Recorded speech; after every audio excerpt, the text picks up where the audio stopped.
Hello there, my name's Mark and welcome to my video blog Dice Tales, and today, or just this weekend gone, I've been playing a lot of Vanguard. I was at a Vanguard tournament by Golden Troll Events in Preston, Harlequin's game store.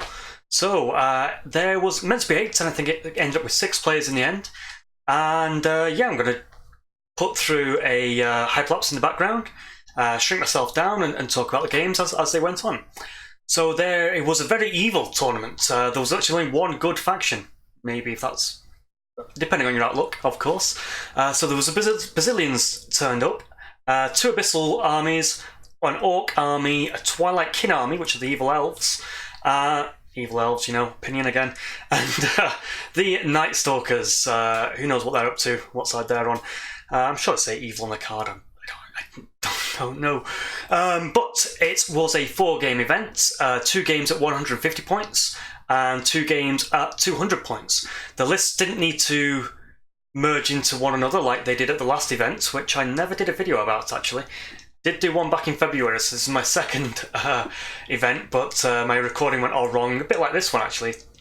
Anyway, I'll get better at recording at events in the future. I need more memory and space and things. Anyway, back to this one. There were 2 missions at 150 points. One of them was supplies, and one of them was a dragon egg. So that presents 2 list building challenges right from the get-go. Supplies is scored at the end of the game, so you need staying power.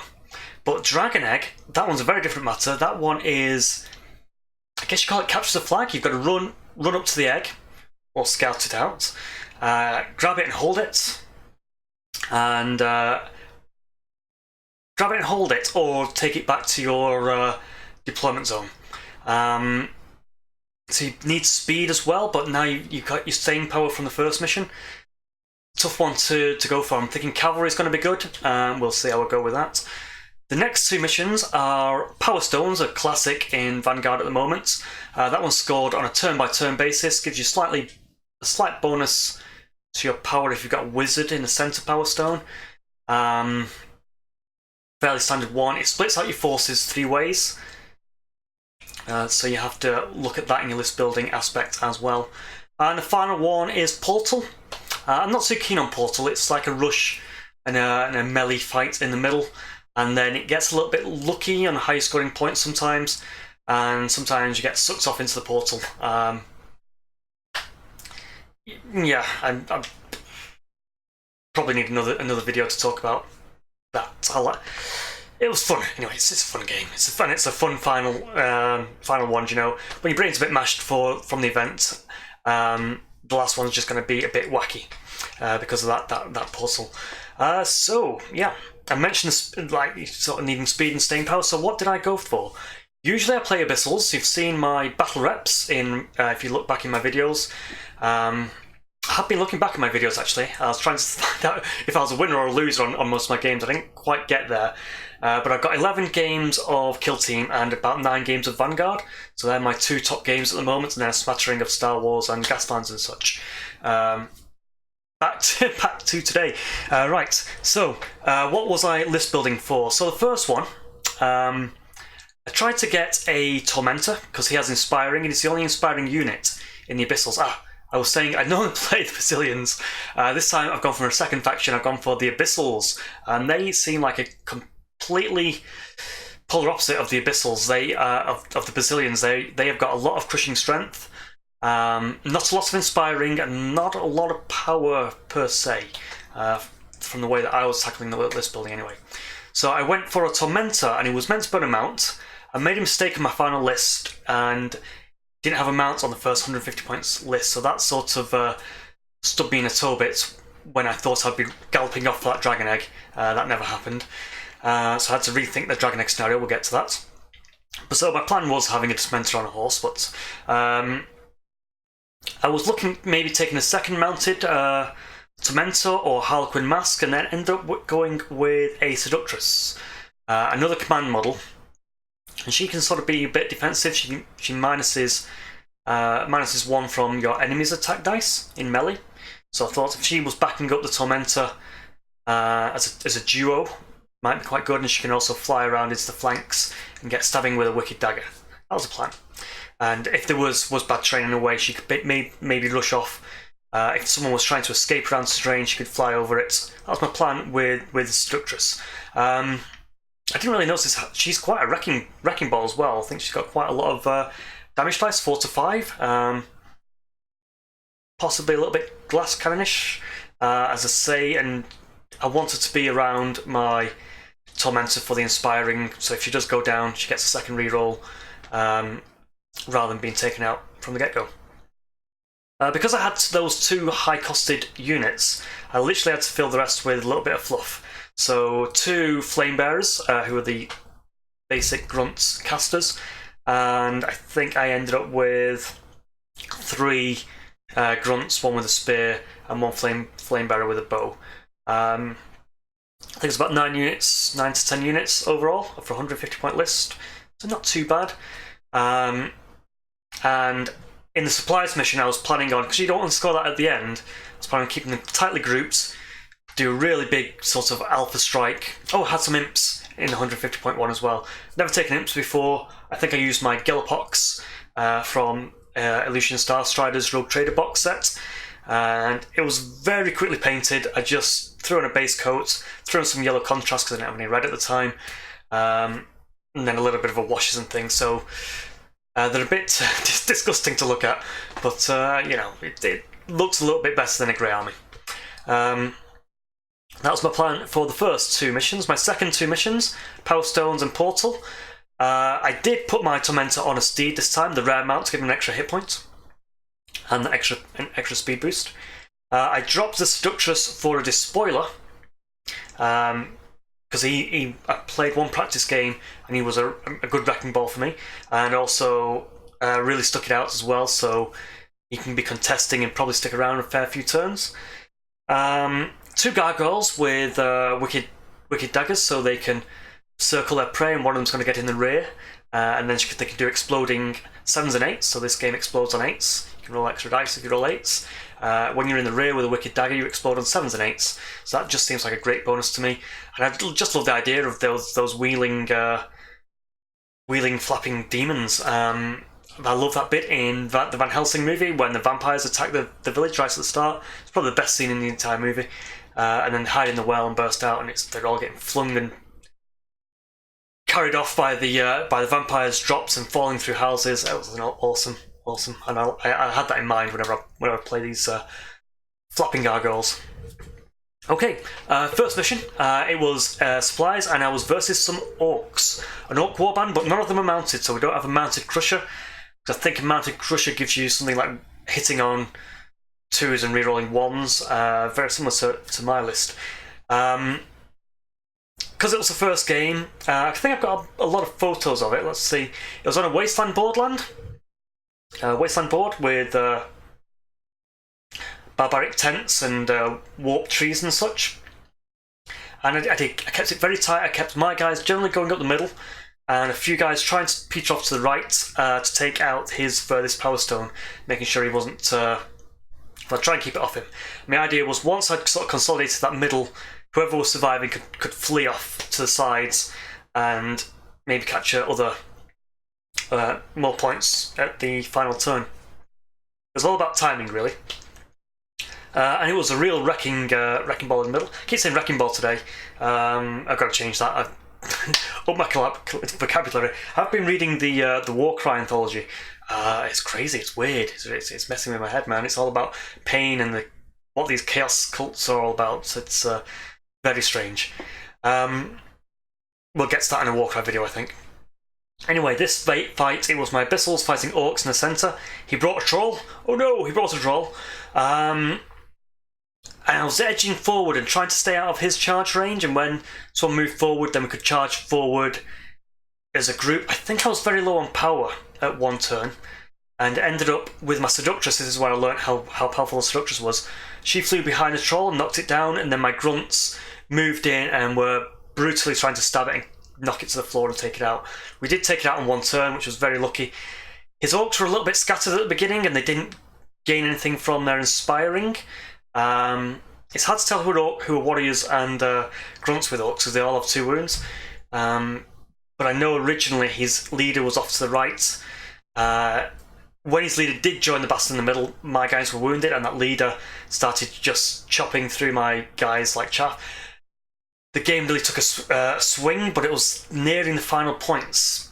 How it ended was the orc on this, the orc boss on the central supply, which was worth 3 points. I had 2 grunts, and they split off, and they were the only things remaining on the board, and they claimed the 2 outer supplies. And having the 2 outer supplies is 4 points to the centre one's 3, so just eat out a win when the game ended. Very tough call. Very good games, very mixed dice rolls. Good starts today in general. Then what happened next? We went on to the castle table. Capture the dragon egg. And this is where I'll face the Basileans. And this was an odd one because he brought scouts, so he was 4 inches from the egg right from the start. So right from the start, I knew it was going to be a very different game. I was trying to chase scouts out. So my tactic, I needed to get to the middle to try and bluff him to make sure his scouts wouldn't run off in a different direction. And then my grunts went through. We had a castle, a ruined castle, there to sort of block line of fire right from the get-go, because you both start on the same side of the board in this mission. But my grunts were manoeuvring through this castle, trying to get into his deployment zone to try and stop him getting back to his deployment zone. And it came down to turn 3 or 4. I can't quite remember what it was exactly. I don't think I've got a good recording of this game, unfortunately. But his archer scouts managed to skip around some hills outside of the range of my tormentor and my seductress, who were tearing up paladins and dictators in the centre of the board. And his archers hid behind his ogre palace guard, and my flame bearers and grunts were just sort of tossing out their spells and ranged abilities. Just couldn't quite take him down. I think Iron Resolve kept that power back just to keep this guy alive. If I could knock him down, he would have dropped the egg. Might have continued to another turn, or might have ended there and been a draw. So quite tense. I had everyone sort of rushing, trying to get to the best placement so he couldn't get behind train and such like that. Very good game. Loved it. That was possibly one of the favourite ones. Making me change my mind, my tactics on what I thought I'd originally do in that scenario, which was just to try and gallop off and it'll be a race for the egg, but I couldn't quite fit a scout into my own army just for that. It would have changed the list too much, so I had to wing it in the end. And yes, I forgot the horse, so I couldn't gallop off after it anyway. If he was on a horse, there might have been a slightly different scuffle. Because I don't think he had anything mounted, he only had his scouts. So if I could have run down his scout on a horse, I might have been able to pull the egg back to my side. So yeah, little list building shenanigans and tactics, but it was a very fun game either way. Third game, what was the third game? Twilight Kin? No, it wasn't. It was... Where's game 3? Abyssals. Game 2, game 3. Power Stones in the town map. Looks like I've only got one photo of this one.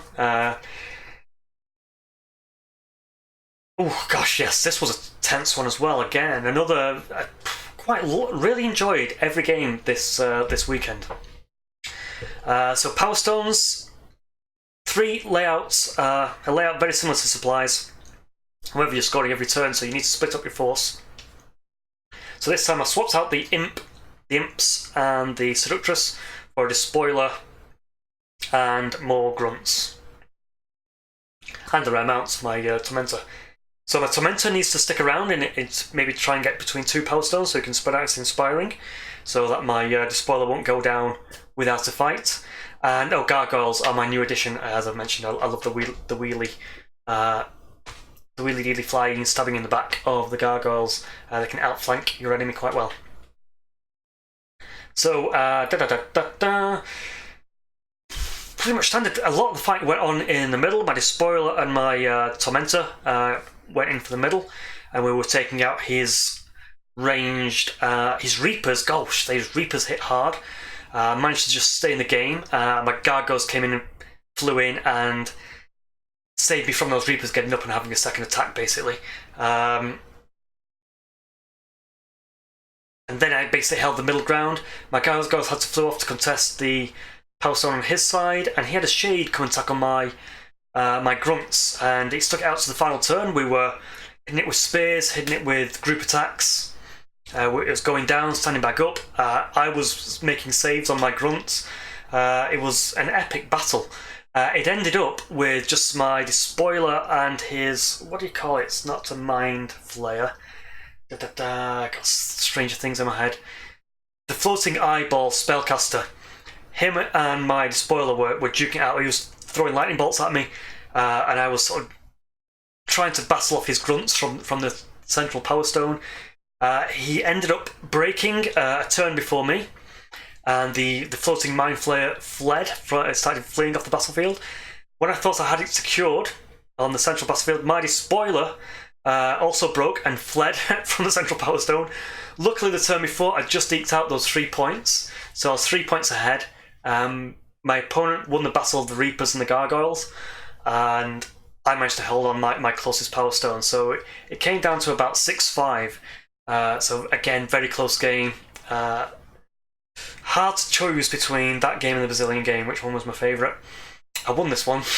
Let's put that down as a favourite. My fourth and final game was versus Twilight Kin, an army I'd never seen before, and he brought a quite nasty list that I was quite talked about on the game. After having lunch and sort of, is it a cheesy list or not? Now, it did lose twice, so obviously it can be beaten. But my first time seeing it, I wasn't quite prepared. It's a list. It has 2 summoning units, and they can summon Reaper models. These are Reaper models from the Night Stalker army, and they're really vicious, sort of glass cannon type. They can tear you apart, and then not too hard to take down. But he can just summon these, and he can summon 2, and he can do it every turn. And it doesn't count for points for me killing things or him breaking. And he can summon it at something ridiculous like a 24-inch range. And it helped him even more on this mission in that I ideally needed something in the middle to contest that portal. It was a portal mission. Anyway, I felt wiped out and locked down pretty much from the get-go. Because I moved one of my grunts up to the portal. That gave him permission to then summon the Reaper behind my enemy lines. Which then held my Tormentor and Despoiler back, basically locked in their deployment zone as this Reaper charged me, and I had to deal with it before I could move off. And then I couldn't move because of the hill in the centre. It was quite a manoeuvrement to try and get my mounted Tormentor around his units, and he'd already charged in with his mounted Twilight Kin Prince of some kind. So I was locked down from the start. He had scouts which came up quite far up the board, and they have a pound ability, so he was knocking down or taking out any of my grunts, so I was quickly broken. And that's like turn 2, 3, 4. We basically stayed in it. Just if I killed his commanders, I would score a few gold points. So it's like pretty much called it at turn 2 because I was almost broken. I just went on slugging it out, trying to get my Despoiler and my Tormentor and my Gargoyles to kill something worthwhile. So that was a bit of a deflating. Wow, that was a tabling, I think I'd call that one. After the game, when I spoke with the winner of the entire tournament, he sort of gave me his tactic. I think he fought the Twilight Kin on the supplies mission, I think, so he didn't have to worry about being on a certain area of the board for each turn, and he could literally chase down those summoners. And because it was a full action to summon the Reapers, they either need to flee or they would be killed very quickly, so he couldn't summon the Reapers. Or if you summon the Reapers, he might have been in combat and then cut down very quickly, so he couldn't do it multiple times. So I've got to look out for that next time I see Twilight Kin in a table on my list building. Have a few mounted units just to charge around and take out threats like that. So that was it. 4 games. I won 2, lost 2. So I won the supplies versus the Orcs. I won the Power Stones versus the Night Kin. I lost the Basileans on the Dragon Egg, and I lost to the Twilight Kin on the Portal. My Twilight Kin fellow, he had the same win-loss ratio, and we were tying for 3rd and 4th. I just eked out a few more kills, so must have been that first game. Just picked me to the post to get me to third position on the podium, top, first, second, third. The Abyssals came first, with the Basileans second and me third. So 2 Abyssals at the top, first and second. Basilean. 2 Abyssals, first and second. 2 Abyssals, first and third, and Basileans coming in second. And the Orcs came last in this one. So 6-player tournaments at Harlequins in Preston. There's another tournament coming up called WAFCon, and that's at the Forge, and that should be the end of this month, so look up that. Yeah, I'm going to call it there because it's going to be raining and you can probably hear it rattling, so I'm going to tie that up. Thank you very much for watching my video vlog and tuning into Dice Tales. Yeah, thank you a lot. Goodbye. Alright then, so I'd just like to thank Janice and Bob for running the event, and Harlequins Games for hosting it. And finally, all my opponents, Alistair the winner, I think it was Alistair. And yeah, I'm just gonna, I managed to capture, I'll save 2 of my recordings, so I'm not gonna do much editing, I'm just gonna add them onto the end with some music. Yeah, we'll see how it goes. Thank you very much, goodbye.